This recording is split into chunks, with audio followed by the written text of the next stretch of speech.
La Jornada Zacatecas TV, un espacio de libertad.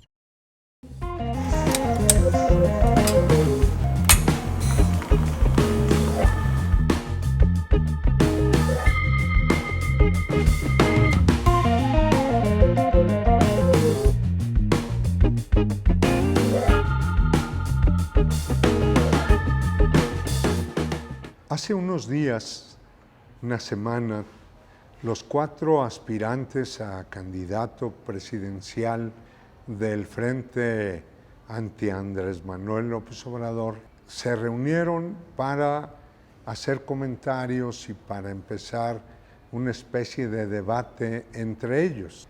Algunos sostenemos que ahí ya está decidida la candidatura, pero sí vale la pena llamar la atención de la población a un hecho muy importante. La oposición en México, ni en este foro ni antes, ha expresado un proyecto distinto al del presidente López Obrador, llamado Cuarta Transformación.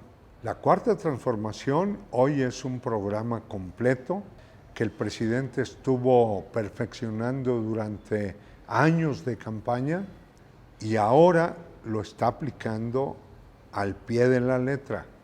A partir del año próximo, cuando se elija el nuevo presidente o la nueva presidenta, la Cuarta T va a obtener una reanimación porque viene una segunda etapa y se van a eliminar las deficiencias y también se le van a agregar contenidos. Pero la oposición lo único que ha hecho hasta hoy es reaccionar frente a los eventos del momento del presidente Andrés Manuel.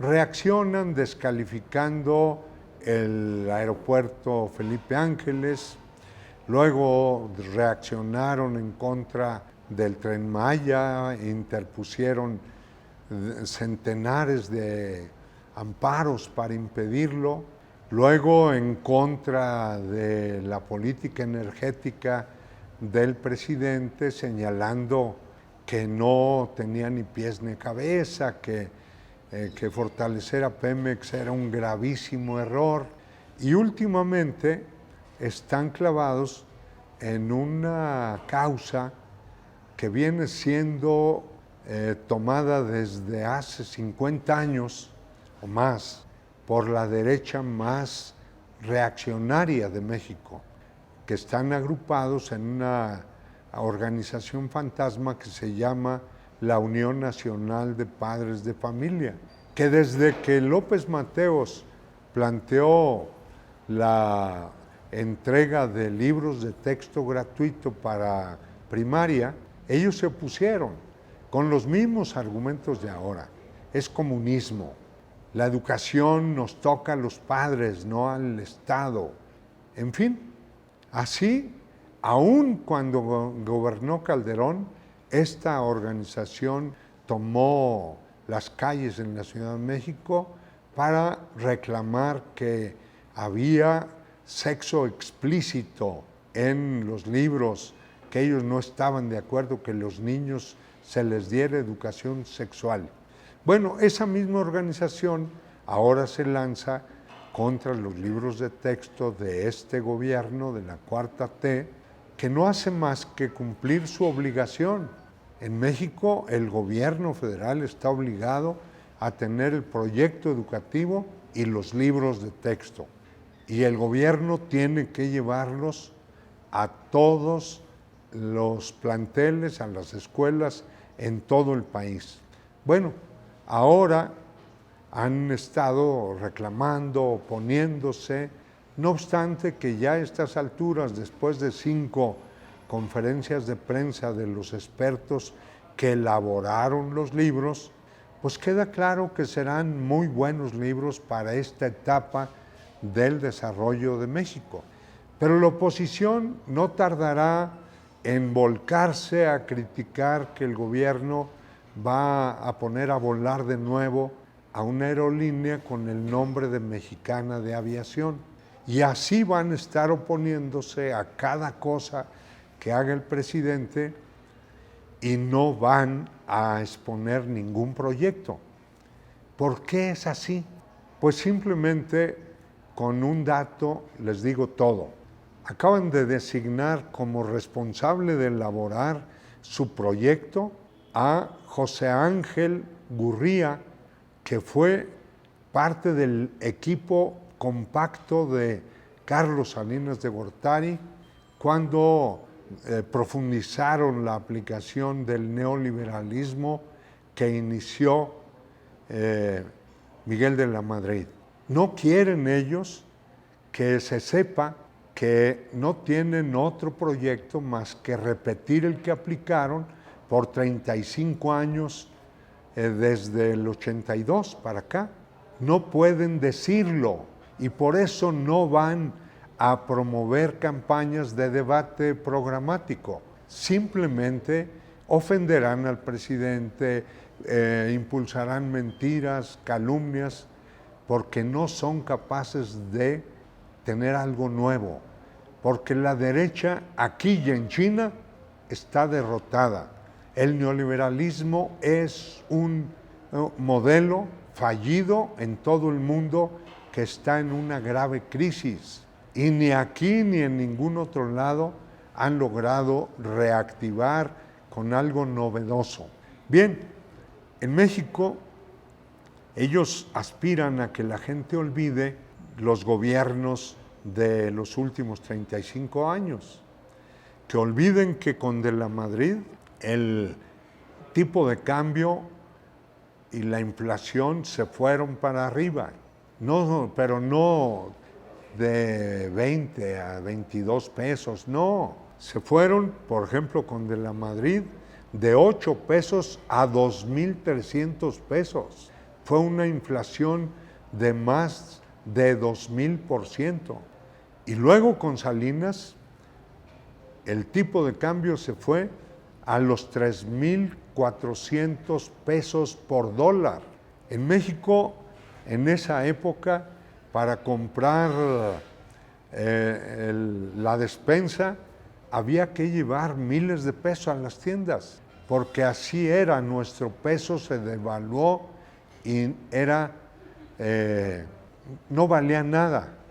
Por eso Salinas, para esconder esa debacle, le quitó 3 ceros a la moneda mexicana, de manera que 3,000 pesos se convirtieron en 3 nuevos pesos. Y así se escondió la inflación brutal que vivimos los mexicanos durante los gobiernos de la Madrid y de Salinas.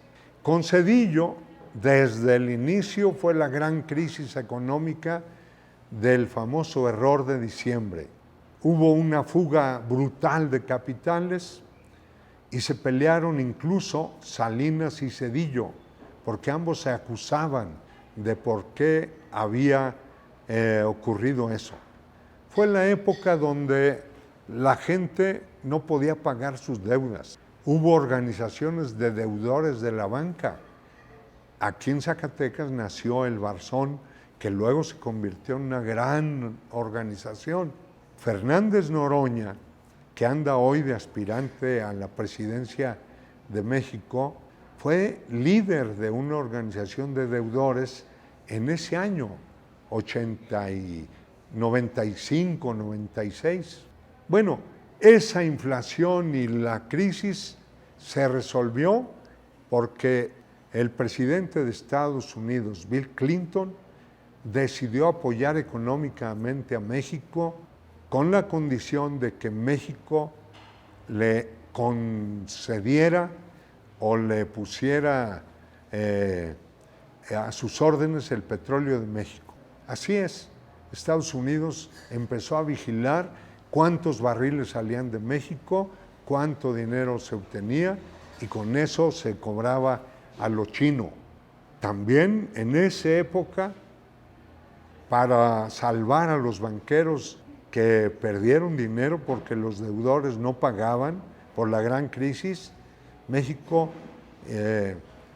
inventó el FOBAPROA y los diputados que ya venían actuando juntos del PRI y del PAN desde Salinas con Zedillo, el PRIAN en el Congreso votó y aprobó el FOBAPROA que todavía hoy seguimos pagando.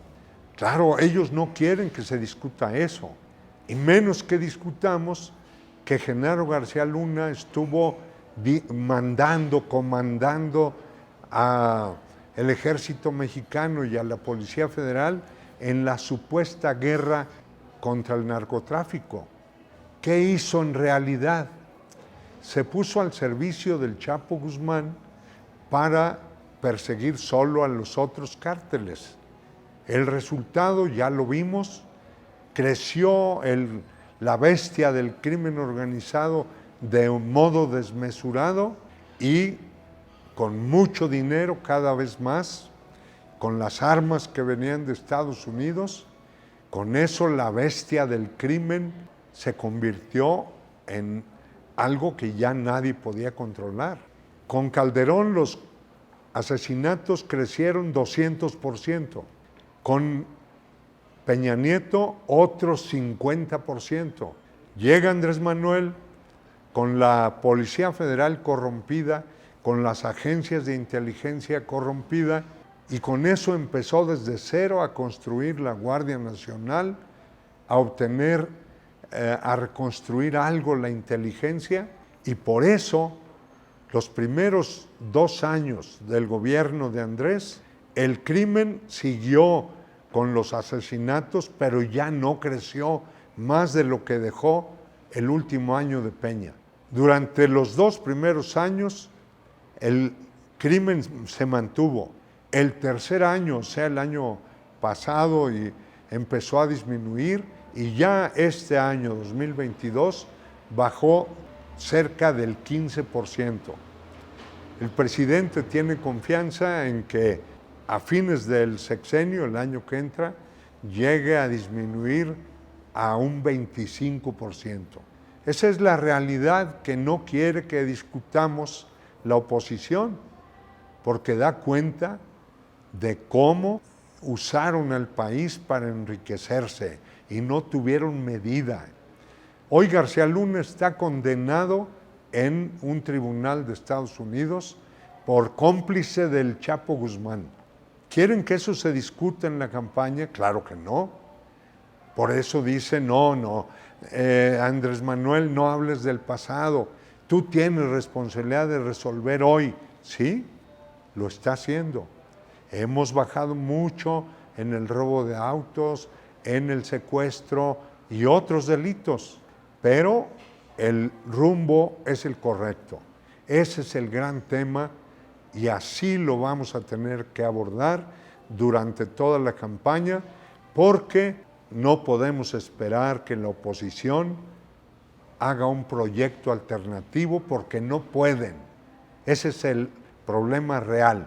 Ellos solo pueden atacar al presidente, ofenderlo, mentir, y a ver cuántos mexicanos les creen. Ya lo veremos.